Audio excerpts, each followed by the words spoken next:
It is certainly true that these days, as technology advances, we are definitely drifting further towards the internet for our research needs. Computer technology will never ever be a replacement of books and written information because they are the main tools used for our reference purposes and education. It is true that as technology advances and the net becomes more and more efficient, it is gaining a reputation for being the first and sometimes the only source to go when we need to search a subject. However, as the web has a large base of information, locating exactly what we need is sometimes quite a trying task. In some instances, we find that it probably would have been easier to have gone to the library and used a book. Another problem we are faced with while searching online is whether or not the information is correct.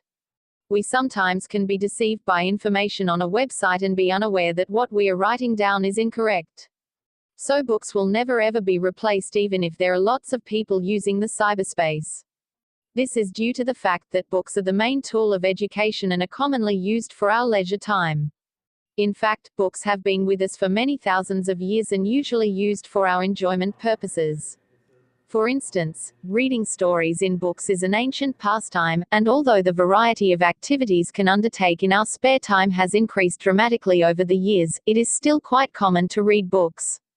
Of course, they are not only used for our pastimes but for our studies too. They play a major part in our primary, secondary and in tertiary education.